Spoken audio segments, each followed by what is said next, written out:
Welcome back to Out of Possession, and today it's the international break, and naturally there isn't a lot to talk about here, but I think it is quite a nice point in the season, if you like, to reflect on what's happened. Therefore, we're going to be looking at my team, Manchester City, and we've brought in another Manchester City fan, one of my favourite creators on YouTube especially. Your deep dive stuff is fantastic. It's LNobbins. How you doing, mate? I'm doing very well, especially after that flattering introduction. Thank you for having me. And maybe we'll go slightly less flattering now. I'm sure everyone's aware of what you do. You're much bigger than I am. But just for maybe the people that haven't seen your content before, do you want to tell them what kind of content you make and where they can find you, etc., Yes, etc.? absolutely, yes. So I mainly do YouTube videos on the YouTube channel LNobbins. Focuses on Manchester City, specifically deep dives into analytical breakdowns and tactics, that sort of thing. So if you like tactics and you're watching this channel, so I assume you do, you'll probably like LNobbins as well.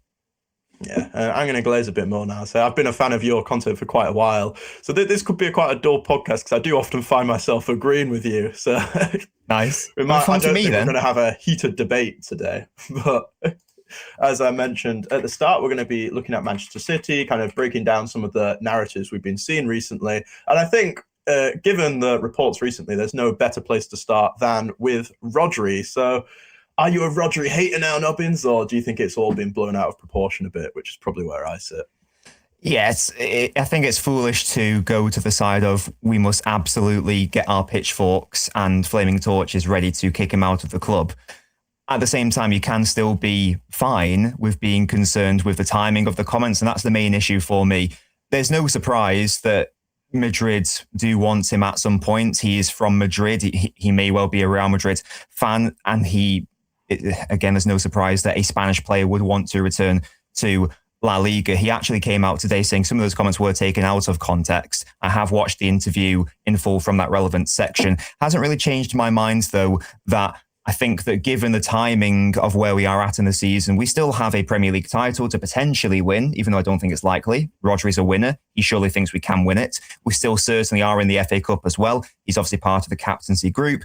Do we realistically want one of our club captains to be making these comments on international duty? Of course, it's tricky if you are asked questions specifically about Real Madrid, and he was. It wasn't like he just brought them up randomly, but I think in those moments you have to have a level of tact. You have to have a level of answering politically correct. You have to understand your standing. You have to appreciate that, rightly or wrongly, as a Manchester City player, your comments are going to be viewed, interpreted by the wider footballing world. I'm going to make YouTube videos on it. You're going to make a stream on it. People are going to make tweets about it. Newspapers are going to run articles on it. So you've got to be quite careful with what you say. And could he perhaps have just gone, you know what? No, I'm not going to answer any more questions on this. We have some international games coming up.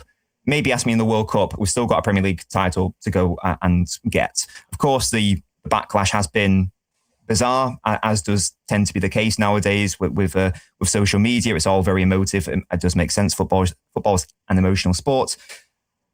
Look, at the end of the day, he's still, in my opinion, the best midfielder in the world. I don't care that he's had an injury hit season last year and this season. If we can keep him, if we can hold on to him, I think it's imperative that we do offer him a contract. So that's where I'm at with it. It's not ideal. It's a bit frustrating, but I'm not going to forget what he's done for us and what he still could do for us. He may well sign an extension. That's the thing as well, which people aren't really talking about. They've just assumed that he's going, well, if he signs an extension for like another 3, 4, 5 years. So yeah, tranquilo, let's be calm, I think, as a fan base generally.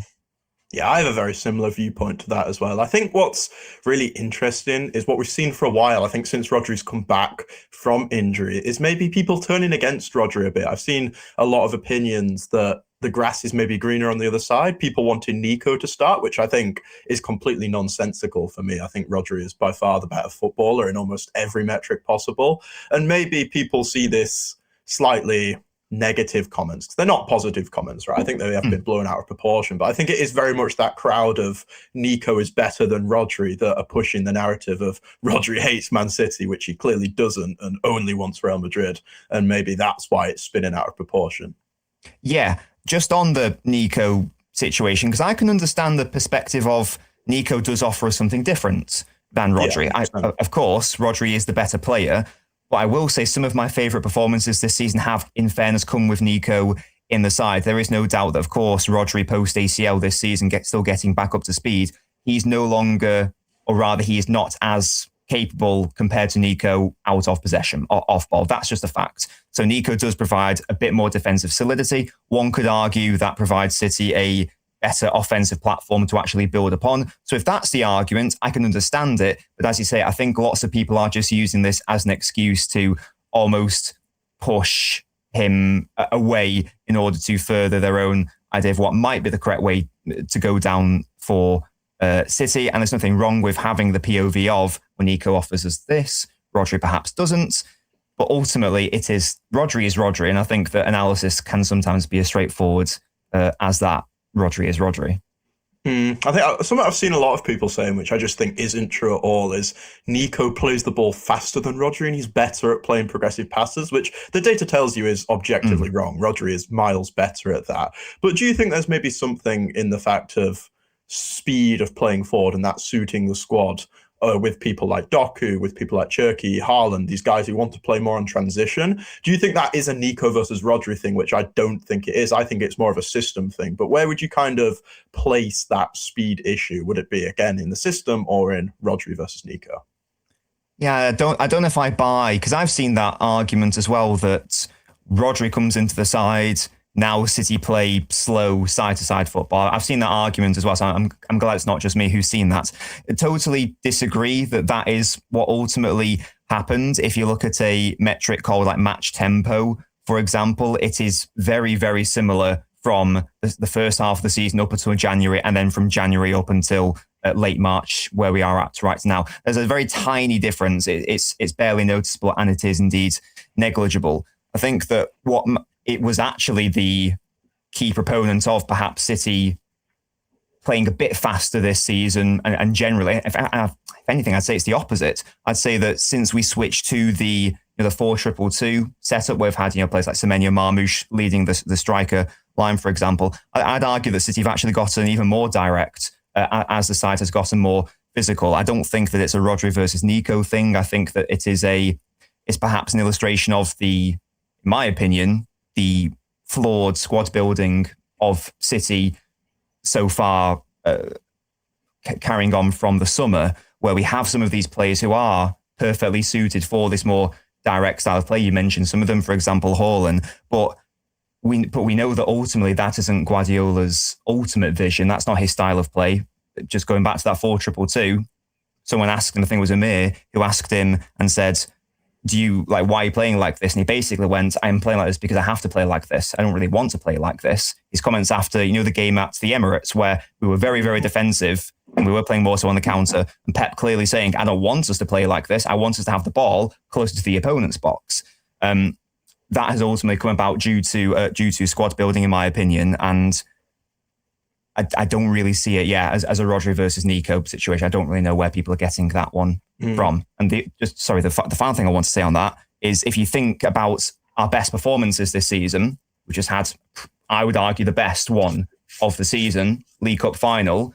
Did City play direct, fast, all-out basketball football?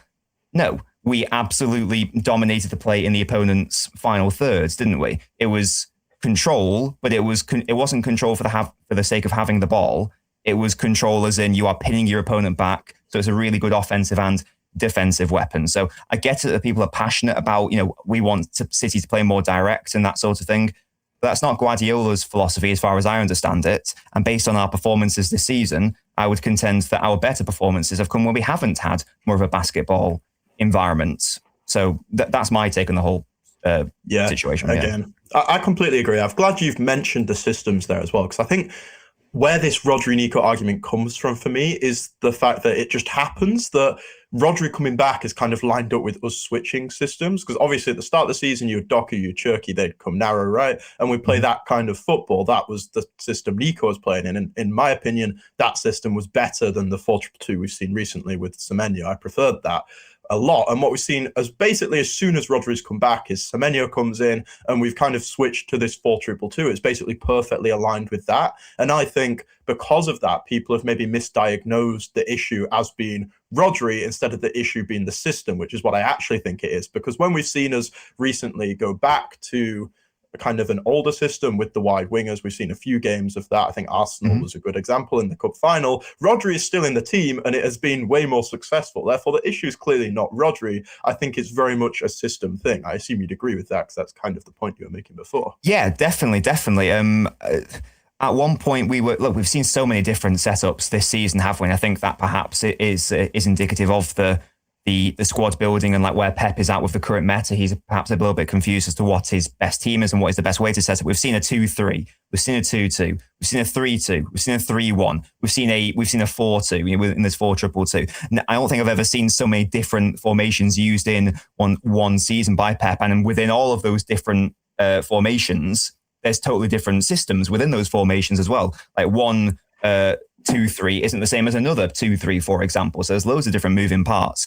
Earlier in the season, I felt we're playing some really good, exciting, but still controlled, measured football. Performances I always go back to are like Liverpool at home and Bournemouth at home, where we played that 2-3. You alluded to it there. You had Shirky, Doku as your two technical wingers, but they would go inside, and then the width comes from the fullbacks, and then they can link up centrally with Foden, Nico, Bernardo as well. Play some really nice football there.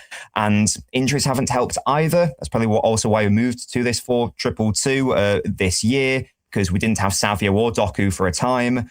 Pep said like he wants his wingers back. He now has them back. And immediately, I think it was like in that Newcastle Cup game, he immediately went, right, I've got Savio back and now I'm going to play wide players, like proper wide players out wide again. So yeah, it's definitely more so to do with a system and setup for me rather than personnel. This idea that like Rodri's made City worse, it is an odd argument to me. I'll repeat, you can totally make the point that Nico provides more solidity structurally and defensively, fine, but to suggest that we're a better side without Rodri in it, I just think it's a bit silly. It's up there for me with like City should be dropping Bernardo for some of these games, because I think Bernardo has been so crucial to us this season. That's where I'm at with it. So, as soon as you've mentioned Bernardo then as well, we'll have a quick conversation about, is there a possibility, assuming Rodri stays, that Rodri and Nico could play in the team together? Because personally, I lean towards no, and I just think there's not enough technical ability, which sounds ridiculous, right, because Rodri's in there, but technical ability in terms of those tight spaces in what Bernardo brings you. I think Bernardo also brings you so much tactical flexibility. You know, he can drop deep, offer something in build-up, but then he can also go and be on the wing. He can go into the pockets. Like, he can do so many different things, and Nico can't do that, right? So I think pairing Nico and Rodri for me is just fundamentally flawed because they offer too much of the same thing. And I don't think it would work because of that, especially in the diamond press as well, assuming we stick with it. We didn't see it against Arsenal, but let's just say we stick with the diamond press. That means one of Nico or Rodri would kind of have to take up that role at the front of the diamond probably, which we haven't seen them do loads before. And that's just another moving part of this thing as a reason why it maybe wouldn't work. So where would you stand on that? Do you think there is possibility for it or not? Not as like a straight up swap for what Bernardo is, because in fairness, I don't think there's any straight up swap for what Bernardo is because he is so unique in what he offers. I do think there is a world though where you could play them together in certain games, and I think it could be advantageous to do so.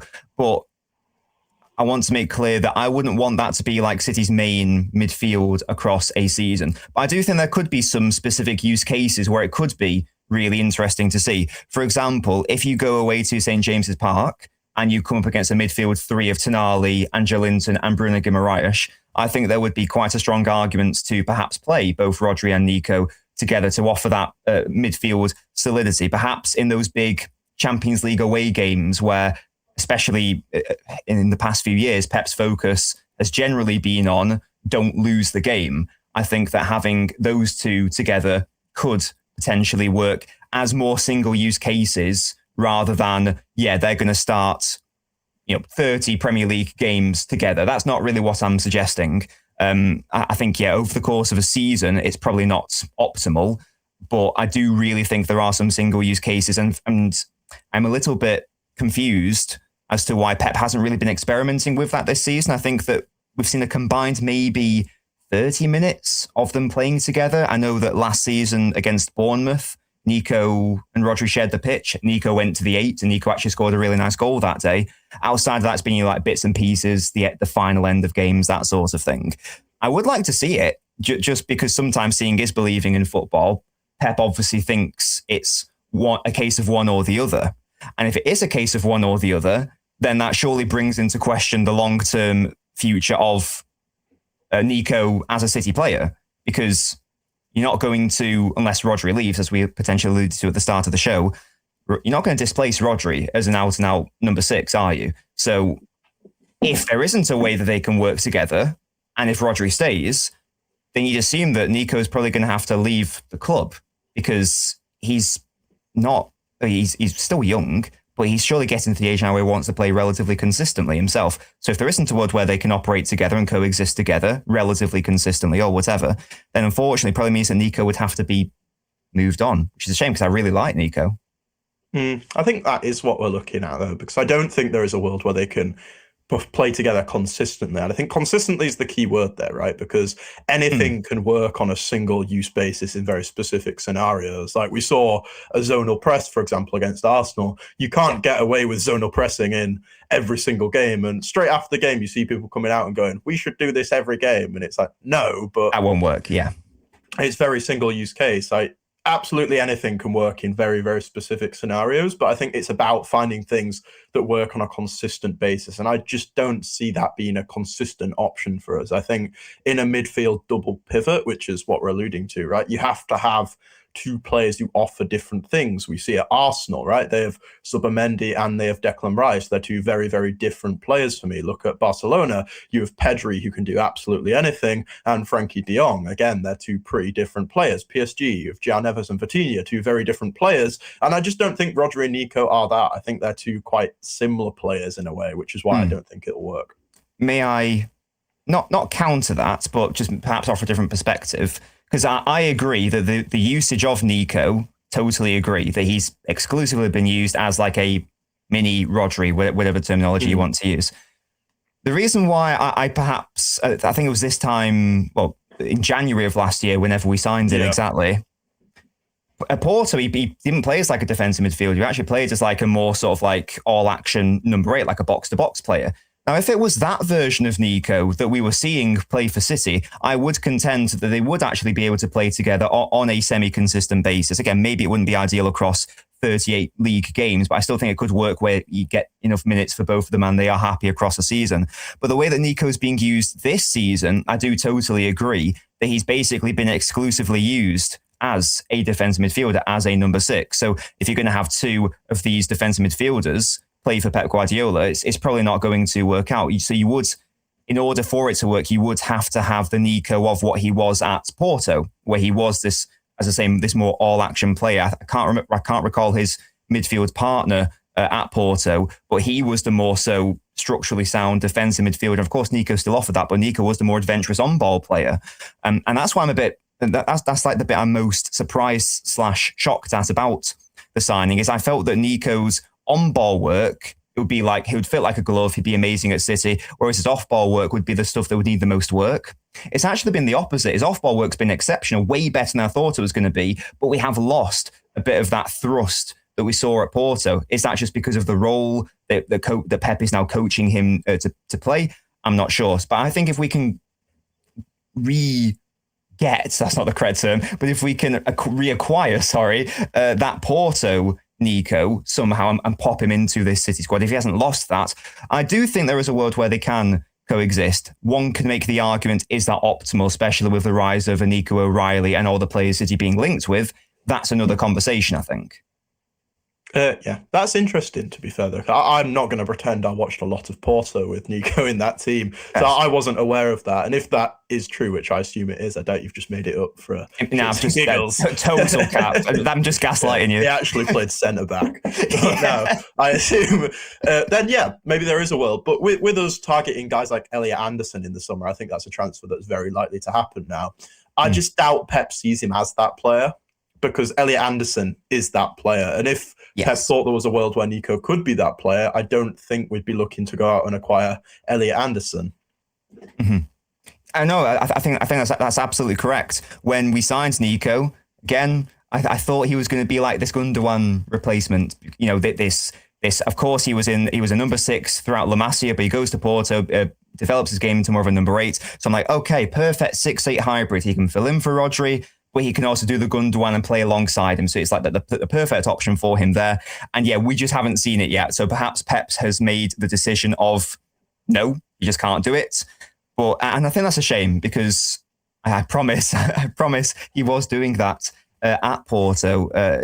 Perhaps it's just because it's a different pace league and Pep thinks that he can't do it in the same manner in the Premier League. Very different demands, very different challenges. And maybe that's all it is. But of course, Pep has clearly seen more than us in training with the coaching.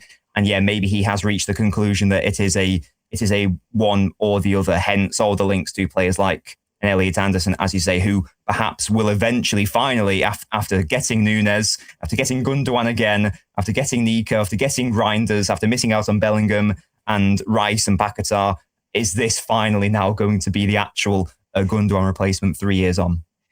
I'm glad you've mentioned that as well, because I was going to say we've spent so much money searching for this Rodri partner for years and years and years now. It'd be lovely just to finally hit on it. 'Cause it must be like, 6 or 7, maybe even 8 players that we've brought in to try and be this player. Calvin Phillips too was another one that I don't think you mentioned there. Kovacic as well. Maybe finally Elliot Anderson can be the one, and we've gone on quite a lot there, so we'll eventually move on to our second point of the show, which is goalkeepers. And if you like Donnarumma, I'd maybe skip this part and then come back later. And don't leave us a hate comment, because I don't think you'll enjoy this bit. But we have a situation in goal at the moment, which is Donnarumma versus Trafford, and I think we're both very firmly in the maybe preferring Trafford camp. Well, I think Donnarumma is world class and the best goalkeeper in the world, and I think that it's outrageous that you've said that. And no. Yes. Podcast now. Yes, get out.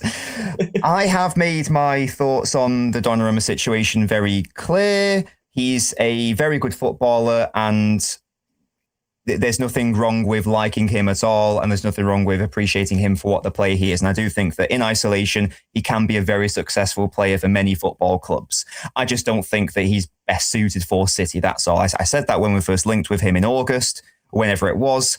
This season, I have been vindicated perfectly. Apologies if that sounds incredibly arrogant, but it is just the case. There were always going to be question marks as to what was going to be the approach, the answer for the inevitable build-up concerns that Donnarumma would introduce into this City side. We know that Guardiola's football, generally speaking, over the past however many years, has had this foundation of being an incredibly successful side in phase 1, in the build-up play part of the game. Because if you are successful at build-up and just playing out from the back, then that means that eventually you are going to be able to consistently dominate phase 3, i.e., creating chances, scoring goals. And if you're successful in that final phase of play, that's a very good offensive and defensive weapon, because, of course, you are not only going to be pinning your opponent back, so defensively, they're not going to be able to get out as efficiently. We saw that against Arsenal in the League Cup final. They simply had no outlet. They could not get out. They had so many players pinned back because we had so many players committed forwards.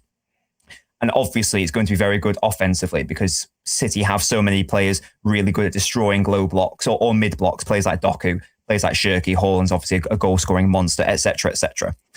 But you can't get to that final phase of play consistently if you don't have a goalkeeper who is successful at phase 1 and is competent and is an asset at playing out from the back. It's important to note that when we have these conversations about a goalkeeper who can play out well from the back, when it's not Ederson or bust. I think some people make that false equivalence there of, well, no goalkeeper is able to do what Ederson did, therefore don't even bother and just go to the other end of the spectrum. I don't agree with that at all. This idea that there were no balanced goalkeepers out there for City in the summer is flawed. We literally don't even have to speculate. We have one at the club in James Trafford. He is a goalkeeper who is young, relatively inexperienced in the top flight, has such a high ceiling in respect of his development also. He's already good on the ball. He's not great. He's already good on the ball, though. And he's illustrated he's a great shot stopper.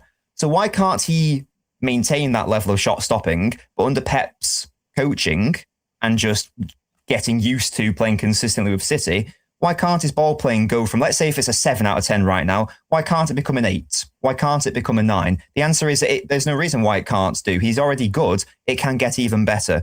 we saw in the League Cup final, there was one moment, it was in around the 19th or 20th minute. And if you look at the field tilt data from this game, it basically is all Arsenal dominance, and it swings in around the 20th minute to all Man City. And from there, we dominated the game. I don't know if you remember the moment, but it was where Trafford had the ball. He was being pressed by Gyökeres curving his run. So Gyökeres was denying Trafford access to his right. He's a right-footed player. So Trafford is having to use his left foot, and he's got two options, realistically. He can either punt it long and hope that Hall and Semenyo can win it, which is what we would have done earlier in the season. Often we don't win that second ball. Or he can play the tricky ball into the midfield where Bernardo and Cherki are. He finds Cherki, he flicks it to Bernardo. Bernardo plays it forwards to Semenyo. Semenyo beats his man, cross in, Haaland should score. So we went from one box to the other, and from there, Arsenal's press, they backed off. Because we proved to them, this is what happens if you press us really high and commit lots of bodies forwards when we have a goalkeeper who can take out 5 players with one pass. Ederson wasn't the only goalkeeper who could do this. Trafford has illustrated he can also do it. So that's personally where I am at with it. And that's just the general ball playing as well. We haven't even got onto the conversation about being a goalkeeper who also makes pretty consistently bad errors when it matters most. If there's one position you don't want to be a high error prone player, surely it's goalkeeper. But we've seen it against, I know I'm talking a lot here, so I apologise, but we've seen it against West Ham. We saw it against Real Madrid at 0-0. We saw it against Bournemouth. We saw it in the league phase game against Real Madrid, where we were 2-1 up and Donnarumma came for a corner, got it horribly wrong. Vinicius bottles the chance. There have been so many instances this season. Arsenal away at the Emirates gets his positioning entirely wrong, caught in no man's land. And there are about 5, 6, 7, 8 more examples I could have given where it should have resulted in a goal. It just didn't because a defender bailed him out, like Diaz against Liverpool, or the forward player makes a bit of a mess of it. For example, Vinicius again when we played Real Madrid. That's where I'm at with the situation. This season has unfortunately illustrated to me that all my fears were warranted, and we have gotten much worse at building out from the back, which has meant that we have got worse at preventing shots. If you look at the data from this season, our shot prevention has gotten a lot worse. Even compared to last season, where we were a broken side, we are conceding more shots. Sorry. Donnarumma is conceding more shots this season than Ederson was last season. That's what I'm trying to say. So the shot prevention is getting worse. If your shot prevention is worse, then that means you're probably going to concede more goals. You have less control of the ball. You have less control of the game. You're therefore going to be worse offensively and defensively. Mm. But Nobbins, man, he makes a great save 1 every 5 games. What are we on about here? No, I completely agree with you. And I think the thing with Donnarumma for me, it kind of comes down to a barriers to entry thing. And this is going to sound really arrogant, and it's a conversation we had before we started recording. But most analysts think Donnarumma is a bit shit. And there is maybe not a bit shit, that's harsh, but they don't think he's the right goalkeeper for Manchester City. Flawed. He's a potential problem. That's the best way to phrase it. There we go. And there's a good reason for that, right? It's because shot prevention is way, way better than shot stopping. It doesn't matter how good Donnarumma is at saving shots. Say there's 10 shots against Donnarumma, he might save 5 of them, for example. He'll probably save more than that, but let's just say it's 5. Trafford, say he only saves 3 of those 10 shots, but Trafford is only going to face maybe 5 shots. He might face half the amount of Donnarumma because he's way better at playing out. Therefore, that leads to less goals against us. Like you say, it's about the ripple effects of it. And I think maybe people who don't watch a lot of football will use the term casuals. They're not like watching the games back like we are and being little nerds about it. But the ripple effect of not having a good ball playing goalkeeper is you concede more shots, right? That's just common sense. And that is what we see with Donnarumma. But the people who are the casuals, they see Donnarumma making the great saves, and that means it's good. It's kind of quite low barriers to entry, whereas the benefits of Trafford aren't immediately clear. It's kind of comes as a ripple effect. And what a lot of people look for when looking for a good ball-playing goalkeeper is how can you play out with your individual pass? They're looking to see if the goalkeeper is losing the ball directly, when I don't think it's about that at all. It's about how quick can you shift the ball from side to side, so then you can find the free man on the other side of the press and therefore play out. Donnarumma does it quite slowly. Trafford does it quite quickly. It's about having the empathy and the consistency on your short passes to play it to Kushnov's correct foot, so he can take a touch forward instead of having to go backwards and then we're getting pressed in. It's things like that. It's about doing the simple things really well, really consistently. It's not really about having Edison who can spray a pass like 100 yards and put it on a dime every single time. That's extremely rare. We're not saying we need that, even though it would be nice. You're not going to get that again. It's about having a guy who does the easy stuff really well, really consistently. And I think Trafford does that far better than Donnarumma, which leads to a great ripple effect. The example against Arsenal was the one I was going to use, actually, and you've nicked it from me. But I think it is a great example, right? Because we see the ripple effect of it is Arsenal then sit back in the game and you get control of the game. And as a result of that, they barely have a shot for the rest of the game. If Donnarumma is in goal in that situation, the ball gets pumped long, Arsenal probably get the ball back, and then they keep coming on us. The ripple effect of it will be Arsenal have more shots, and therefore we probably concede more goals, despite the fact you have a slightly better shot stopper in goal. I just don't think it equates. And people say that ball-playing goalkeepers aren't important anymore. I think the rise of man-to-man pressing means they're actually more important than ever. And yeah, that's my opinion on it. 2 rants there on Donnarumma, but no, it definitely is. It's opinion clear. No, 100%, and you're absolutely right to bring up the whole man-to-man pressing situation. The idea that man-to-man pressing is a novel concept that was introduced this season is wrong. First of all, now, has it become more prevalent and has it become the quote meta for a lot of teams? Sure, it has. But the idea that this is a novel idea that we've only started to see this season, it isn't correct. We've seen many sides play City with a man-to-man setup. The most notable ones that I can think of would be, I mean, Newcastle. I mean, Eddie Howe's been doing it for years. For example, whenever Brighton came to the Etihad, they always seem to do it as well. And there are many more examples of that happening. Why were City's and those games, for example, like against Newcastle or against Brighton at the Etihad, and in I think last season, the season before that against Brentford as well, why did City have such good performances against those sides? It was because of the goalkeeper. It was because if you leave Haaland man for man at the back, I think there was a really classic example of Haaland up against Van Heck, the Brighton defender, I think, and he just bullies him to the floor, because if you get Haaland 1v1 against a centre-back, usually Haaland's going to win that battle. This is why it was almost suicidal for clubs to come to the Etihad, or just play City generally, man-to-man, and go aggressive like that. We used to have the perfect tool for it, whereas now we've gotten rid of that tool. We haven't adequately replaced it or even tried to replace it, really. And now we are seeing it be a massive problem for us. So it was like an issue for lots of other clubs before this season, but it was never really a problem for us. If anything, those were our like bread and butter games. I don't think I'm misremembering. I always remember us playing really well against teams that did that for that exact reason. We've since lost that weapon. And the other interesting thing to note is, I think that we also want to talk about the more physical approach that City are perhaps doing this season. Just perhaps it's going to be a nice segue into that. By City have become more physical this season, which means that we are, playing more outlets and like Semenyo and Haaland. And I would contend that one of the reasons that we have done that is because of the goalkeeper situation, because we've almost had to do that. So, because we're not able to play through the press as well. So therefore we have to play over the press on a more consistent basis, i.e. going long to an outlet like a Haaland or a Semenyo.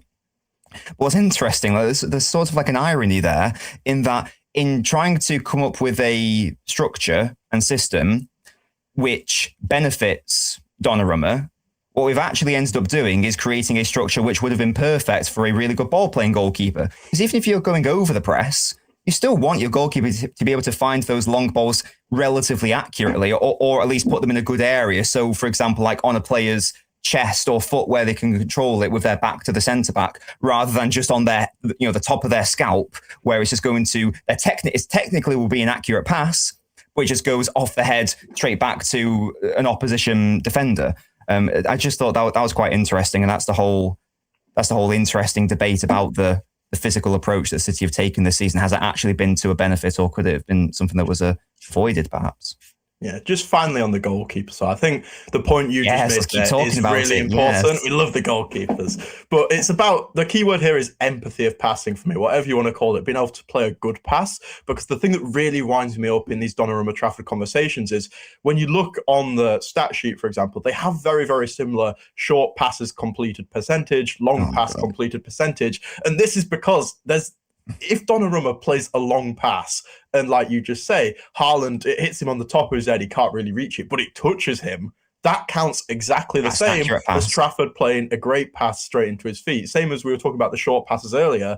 You want a keeper who can play a pass onto Kushanov's correct foot so he can take a touch forward and play through the press, which Trafford does quite well. You don't want a goalkeeper like Donnarumma does quite a lot, who's going to play it slightly behind him onto his left foot. It still reaches him, so it's still a successful pass. But then the ripple effect of that, which is something I keep saying because I think it's really important, is then you get pressed in, you get squeezed in. They're completely different things. One is terrible, one is very important, but they count for the same thing. And then what you do see as well, the other one is people find a singular example of Donnarumma playing a really good long pass, which obviously he's not completely useless. He's going to do it a couple times correctly. Yeah. And then they use that as an argument to say, oh, look at this. He's really good. You could put me in goal. I am useless at football. You could put me in goal. And if I had 1,000 attempts to do it, I'd find a good one. It doesn't mean anything. And it really annoys me. And I've just got to get that out of the system. It's about how consistent can you do that time and time and time again? And can you do that under pressure? Can you do that? And can your teammates be assured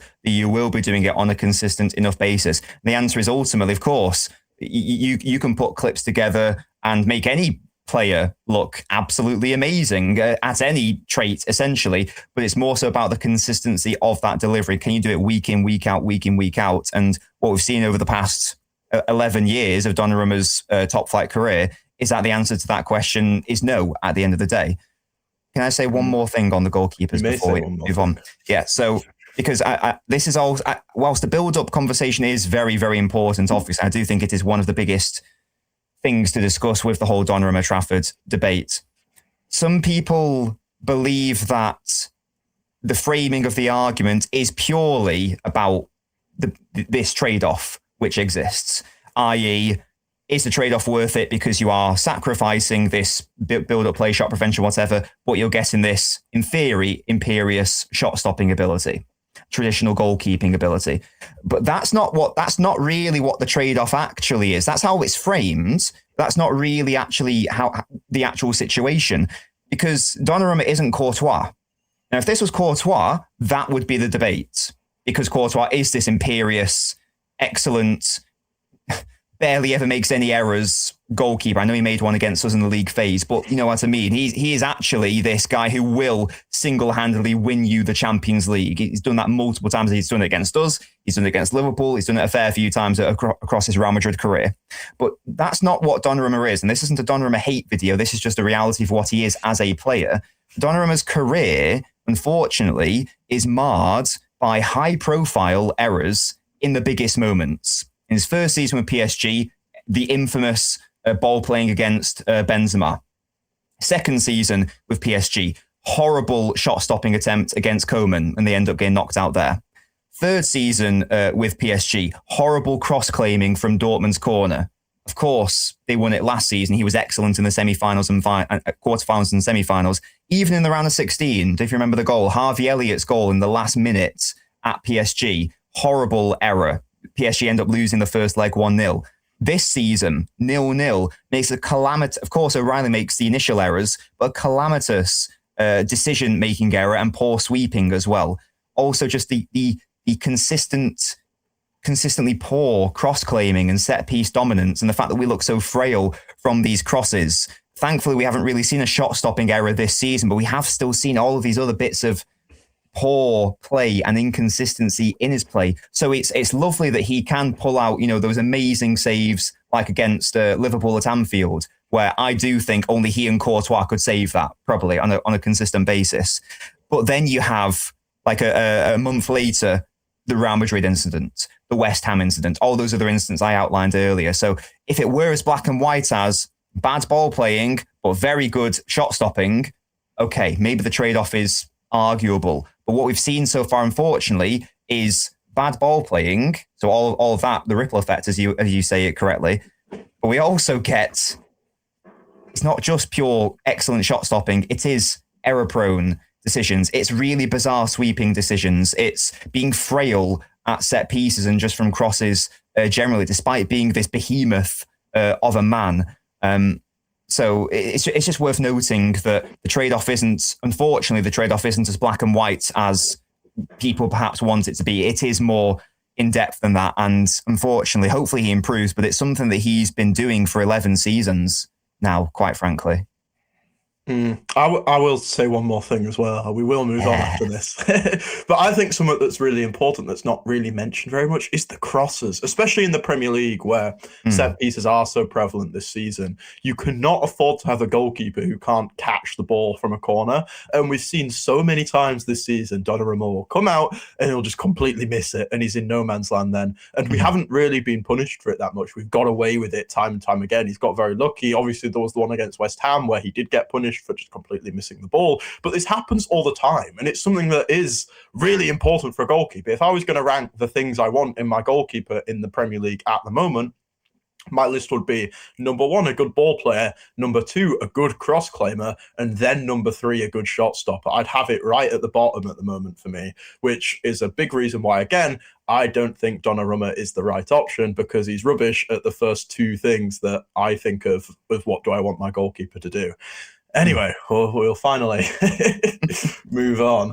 This can get titled "Why Donnarumma is Shit" now. No, I don't want more hate, please. I've had enough of that since August. Thank you very much. Anyway, we'll move on to systems. I think we've touched on this a bit already, right? We've got this old system versus new system narrative that's been happening this season. I think you could also frame it as technical versus physicality, which I think is probably the better way to do it, because we talk about formations a lot, right? But I think formations are actually quite insignificant compared to style of play. That's something Glasner talked about a lot when he came on the Coach's Voice. I don't know if you've seen that, but he basically said formations are kind of irrelevant. What's more important is your principles of play. What style of football do you want to play? And I think that's very true. And what we've seen this season is we start out really looking to our technical players to create chances to score goals. We saw so often Doku, Foden, Cherki, very narrow. We're playing through the middle, and it was really good for a long time until it wasn't very good, and teams started packing the center of the pitch in these really narrow mid blocks, very physical mid blocks, and they stopped us a bit. And then you have to reinvent ourselves. But I think the way we've reinvented ourselves for me is incorrect, and I'll go on to why in a few minutes. But we've reinvented ourselves into this physical side. Now, so often we're seeing guys like Semenyo, who aren't very technical, Nico O'Reilly, who I do really like, but he is more of a physical player than a technical player. And these type of players playing instead of your Cherkis. I know Doku's been injured, but instead of your Dokus, we seem to be prioritizing this route instead of our technical players. And I just completely disagree with that, because what we've seen for years and years and years when Pep Guardiola was dominating is people try to copy his football, but they can't play his football as good as him because he is the originator of it. He has the team that's built, it's optimized to play that style of football. So naturally, you're not going to beat Pep Guardiola at his own game. So I don't understand why Pep thinks he can beat Arteta at his own game, because Arteta's Arsenal team is way better set up to be physical. It's better set up to play that style of football. We see us play the same pressing system as them. They do it very, very effectively. We do it questionably effectively. I think there's clear differences here, and I don't think we're ever going to be better than Arteta if we try and copy what Arteta does. I think to beat him, we need to try and do what we're great at, which for me is in these great technical players like your Cherkis. Yes, he's not great off the ball, and I've been very vocal about that, but I think it's a risk you have to take to try and beat him. You have to be different. You have to use your Dokus, use your Cherkis, use your Fodens. And at the moment, I don't think we're really doing that, and I think that's a problem. Yeah, I think that there's obviously that you need to strike a balance between the two, of course. You can't just have a team of 10 diminutive 5'5" wizards. Although in fairness, that's not what we're asking for. Yeah, there's definitely, and I'd like to think that it was just informed by the injuries that we had at the time. But it seemed to me and I've struggled this season with the identity of what City has been this season. I've really, really struggled with it. And I think that the worst period for me was when we went into that 4-2-2 phase where we had, you've listed all those players there, and these are players that I do like, but we weren't seeing players such as Foden, Shirky, Doku, whoever the players are, whether they were injured or just not in the side, and more of a priority on these other players. And there's a time and place for that, absolutely. And I'd like to think that it was just because of the injuries that we had at the time. But there's no doubt that this season we have leaned more so into a more direct, fast approach compared to previous Pep seasons. There's no doubt we have leaned into a more physical approach this season as well. I don't know how much of this was like planned before. I'm sorry to bring it back to the goalkeeper. I don't know how much of this was like planned before the signing of Donnarumma, but having physical players is one of the ways you can mitigate losing all of that phase one work that you introduced by having Donnarumma. Sorry to talk about him again, but it's unavoidable. I do think all of these are linked to one another. I would like to think that it's just a club and a team which is a chameleon in a way and can play lots of different ways depending on the opponent. That is the best case scenario in my head, and that's what I would like it to be. And in fairness, I do think that it's probably what it is, given the context of the really amazing League Cup final performance, for example. Now, whether that is the long-term vision, I'm not sure. It surely can't be, because you can't out Arsenal. There is no way that Guardiola wants to lean more so into this more physical set-piece oriented meta. There's no way that would be the case. We signed Semenyo, who's an amazing long throw player. I haven't seen him take one single long throw, for example. Pep doesn't want to play like that. He's gone on record many times saying he doesn't want to play like that. Right now, he's struggling. I think that you chatted with John McKenzie recently. This is something he's been speaking about, how Pep has been struggling to adapt to the current meta in football. It's something that he hasn't quite found out yet. He's perhaps been experimenting with both. I think that technical players will always reign supreme. I know it's a one case example, but I think this is a great allegory for it. I don't know if you saw the recent Newcastle versus Barcelona game at Barcelona. And it was just a perfect example of that, where you have Newcastle, this imperious, physical, domineering side. And then you've got Barcelona, who, of course, aren't like weak or frail, but their focus is way more so. You've got players like Juan Garcia and Pedri and Yamal. Of course, they still have an outlet in Lewandowski. But the general play is, we will be playing through you rather than through you. Does that make sense? We're playing through the press rather than through you physically and going through the back of you. It's an interesting debate to be had. I need more evidence. I need more of a sample size, I think. In my head, I'm being optimistic and I'm erring on the side of Pep doesn't want to play like that. It was just it was the right time and place given the injuries to the squads. Hopefully, it depends what transfer policy is in the summer, but hopefully we can go more so down the route, which I think is what made City great under Guardiola, which was your players such as David Silva and Kevin De Bruyne, etc., who of course aren't weak. Not saying that we have to sign weak babies, but I don't want the emphasis to be on these brutes where it's pace and power is the key. It's fine to have some of that. If we persist to go down that route, I will be concerned. There's no doubt. I don't know if you agree with this. If we just view it on a more macro level quickly instead of the micro level it is Manchester City, the way I kind of view it is, I think technicality, you use the example of Newcastle and Barcelona. I think in a format like the Champions League, where it is just like a one-off game, maybe 2 games home and away, then I think technicality will reign supreme, because I think the variance of it is much higher. And that means the highest highs are better than a physical team like Arsenal, for example. But if we look at a league format, I think maybe a physical side like Arsenal, the variance is lower in performance. The performance of an Arsenal will always be between a 6 and an 8, because even if they're not creating, they will still create from set pieces. They'll always have some threat. And in a league format, that leads to ridiculous consistency that is more optimal, if you like, than maybe having a more technical team where, yes, you will have these wonderful 10 out of 10 performances like we saw Barcelona have against Newcastle in the second leg, but equally you will have terrible performances where you can't create anything like we saw in the first leg. And they got away with it and it was 1-1.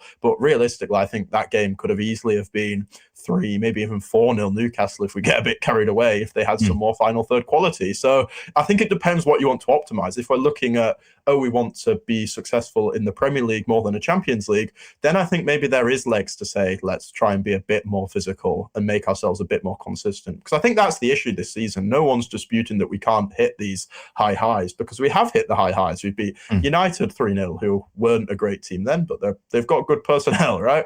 We've beat Liverpool 3-0. We've beat Arsenal 2-0 in the cup final. Like, we can beat these good teams, and we have beat these good teams. 2-1 away at Real Madrid as well. Like, we can hit high highs, but equally, we've had very, very low lows too. And I think if you want to optimize for a league format, you can't afford to have those low lows. And if that comes at a cost of not having the high highs as well, maybe that's worth it. I don't know if you'd agree with that, but... No, it's an interesting take. I definitely agree that you're going to have a higher floor if you are more so focusing on that pace and power and physical route, like an Arsenal. I know that sometimes they haven't been great this season, but they are probably still going to win the title. At the same time, one could argue that this is one of the worst Premier League title winners over the past however many years. I would certainly be one of those people. I think if City were semi-competent this season, I think we would have won this Premier League title quite favourably and quite easily. I think that it's Arsenal are going to win the title this season because everyone is trying to be that. Everyone saw that it's this is going to sound really arrogant, but it's easier to like build a squad which is more so focused on like the physical side of the game rather than building a squad which is more so focused on the technical side of the game. I would argue. Anyway, that's my take. So a lot of these mid-table sides, a lot of these lower place sides in the Premier League, they adopted that approach. We can't deal with like your Manchester Cities in the traditional way. So what we're going to do instead? Well, we're going to become so hard to beat, and we're going to optimize set pieces so well that it's not going to be that relevant, and we're still going to have a really strong game against you, even though perhaps the overall quality of our players is significantly lower. We're still going to be able to give you a good run for your money, just based on how physical our approach is. A lot of the other sides in the Premier League did that. That became like the norm, and Arsenal also adopted that approach. They just happen to have become the best at that approach. I think that's why they're going to win the title, because of the context of the rest of the league. I think that if they try to play like this in a league format of a few years ago, I don't think they come second. They probably come like third or fourth, in my opinion, because I do think that the difference is if you can do it anyway, and as you say, it's potentially low floor, high ceiling. But City have illustrated since 2017 that from like 2017 through to 2024 or whatever, that has been the identity and that has been the approach, and that it has ultimately worked. So I know it can work. I've seen it for nearly the past decades or so. I take your point, yes. And it's obviously going to work out for Arsenal. I think that's just more so a right place, right time thing, though, and also the context of what City have been this season. So that's my view on that. I don't know if that's controversial. I disagree. Or not. 55 minutes in, we have a disagreement. This is exciting. Oh my God, I'm leaving. I disagree. I think what you said is the time period is important, and I agree. We were successful, obviously, playing very technical football for a long period of time. No one can dispute that. But that time isn't now. The league was very different, like you said yourself back then. And I don't think that football can be as consistent now. Yes, it can be that consistent if you've got David Silva, De Bruyne, or all these wonderful, wonderful players, but I don't think you're ever going to get that. And I think maybe trying to play this really technical football in this league format where everyone is so physical is just inconsistent. And that's not going to change. Like, the tactical environment has changed and Arsenal have changed with it. And I think on your point of Arsenal being one of the worst teams to ever win the league, I completely disagree with that. And I think it's maybe a bit arrogant, because I don't think aesthetic football necessarily is better football. I think effective football is the best football. And while, yes, I don't think Arsenal are fantastic to watch, their objective is to win games of football, and they are very good at that. Just because they're not doing it in a way that is entertaining, I don't think that has any correlation to them necessarily being bad, like a lot of people judge it as. In fairness, so I didn't say anything. I didn't say anything about entertaining, though. In fairness, I didn't comment on aesthetics. I just think that fundamentally, I don't think they're very good. It's nothing to do with how pretty the football is. Arsenal can play however they want. I just don't think they're very good, ultimately. The point about is it possible to be a consistent technical side in this league? I would agree with you if I felt that City were that this season, and that's the reason why we've been struggling. But for me, that's not the reason why we've been inconsistent this season. For me, the reason why we have been inconsistent this season, I'm so sorry to keep bringing it back, No. I think the main reason is because we are not able to get the most out of these technical players, i.e. Foden, Doku, Shirky, whoever these players may be, because those players don't thrive in an environment where the progression is twat it up the pitch and treat the ball like a grenade. That's not in their benefit. It would be in their benefit to slowly play the ball out from the back, bypass the press, and then you can utilize your press-resistant, high technical attributes. But these players, at the end of the day, are only human. We've seen City struggle this season with both Guardiola and Rodri in that build-up chain, for example. I think that I agree. I would agree if City were this side, which has demonstrated to me at least that they can be this high technical, consistent team. But that's the problem. We aren't that. Therefore, it hasn't worked. Now, to me, that's not the same as saying it can't work. That's the same as saying we don't have the right pieces in play. I think that we were building those pieces. I think that's why we signed Reinders. I think it's why we signed Ait-Nouri, why we signed Shirky. But then it all went in a totally different direction, in my opinion. This is why I keep saying I've not been a fan of the squad building this season. Now, a player like Semenyo makes a lot more sense through the Donnarumma lens, but Shirky, Ait-Nouri, Reinders especially, does not make any sense, in my opinion. So I don't disagree with the concept of what you're saying, but I don't agree with the application of it through City, because I don't think City are that. And that's sort of my point, really. Yeah, maybe let me rephrase things. I think that's a fair point. Yeah, rephrase it. Yeah, I will rephrase. Back down.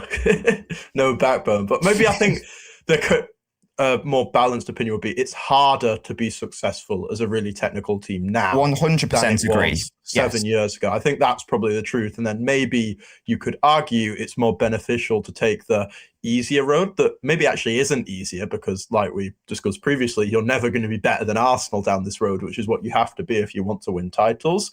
But I think it's more difficult to be a successful technical team now than it was 10 years ago. And then maybe because of that, we're going to see a lot of growing pains, and maybe patience is the key word here.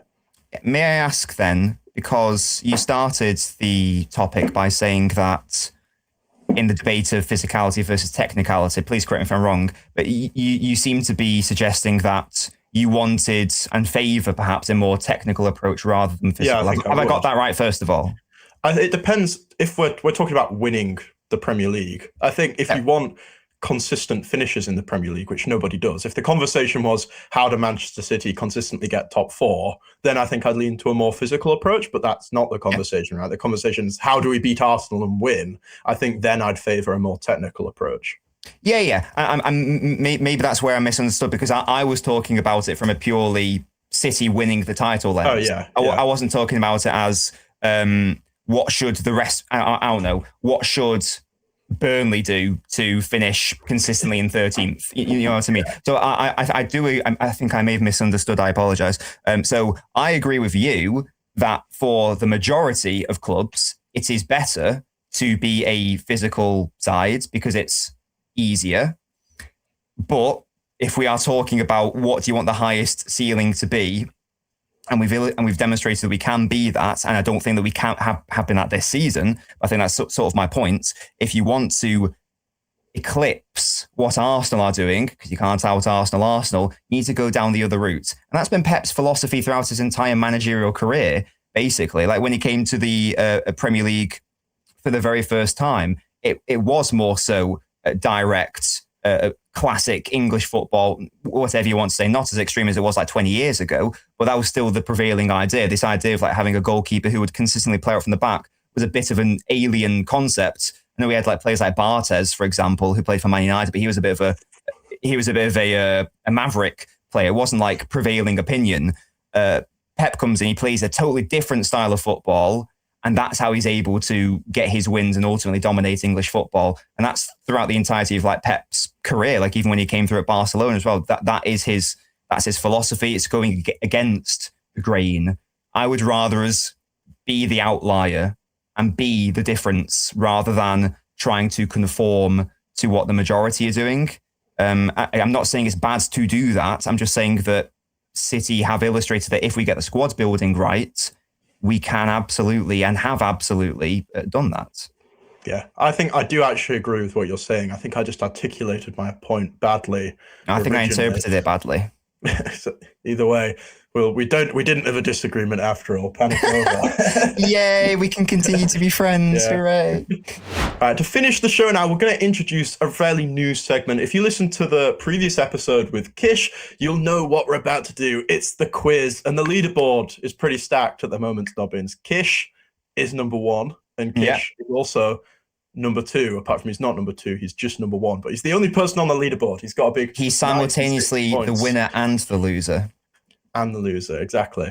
Nice. So you will be either bottom or top after this. Very exciting. And the concept of it is pointless. A very nice game show. You're looking for the most niche question possible. I asked 100 people and gave them 100 seconds. Apart from I don't have 100 people, so I asked ChatGPT to generate some answers for me with numbers. So if you don't like AI again, please don't hate me. So I'm up against AI today. Brilliant. Yes, but I've tweaked the ones that I think are dodgy and swapped them around. So it's relatively fair in the answers. But basically, there'll be a prompt, and then you have to give the nichest answer possible. You're looking for the least points, like a bit like golf in a way. This has been articulated awfully, but hopefully you get the concept from Pointless. Yeah, because Kish hadn't seen Pointless, and it was 5 minutes of explanation later. We finally got there. But yeah, I think Kish got 96 points, so it's quite a good score to beat. He pulled out a pointless answer on the last question, first go. So 96, that's quite high. Out of three questions, then it's added together. Got it. Variance. Got it. Right, so we will start with... These are all Man City based, by the way. We try to tweet them to the viewer. So if Kish loses, it'll be in your DMs. It's only because you had City questions that you beat him. Reasonable. Yeah. We'll start with teams Haaland has scored a Premier League hat-trick against. So again, we're looking for that nichest team possible. Oh my gosh. Well, I'm not going to say Man United. I'm going to say Crystal Palace. Crystal Palace. So I'm just let me just fact check one of them. Oh, no, he did. I didn't remember that. Right, Crystal Palace, you said. I can't remember them all either, no. No, I was just looking down the list and I didn't think one of them happened, but it did. Anyway, Crystal Palace is 72. That's bad. It's a bad answer. Really? I think that was a famous one. Yeah, was it? A famous one. Oh. Well, who else is scored a hat-trick against? Wasn't it? You could have had... the bottom answer was Ipswich Town on 10, which I can't remember happening, but it did happen, allegedly. No, to be fair, I can't, in fairness now. A 4-1 on the August 2024, apparently. And then you could have had West Ham, another one I do not remember. I thought that was obvious, West Ham. I don't remember that one either. Yeah. Fulham, Nottingham Forest, and then obviously there's not loads, so all the answers are relatively high. But I think, Ipswich was the best one on 10, and then you're looking at West Ham was 30, and then the rest of them are all 50 plus. So they're all still quite high then. Man United, like you said. Yeah, it was quite a harsh question, that, to be fair. Yeah. No. I want to recount, for real. I've been robbed.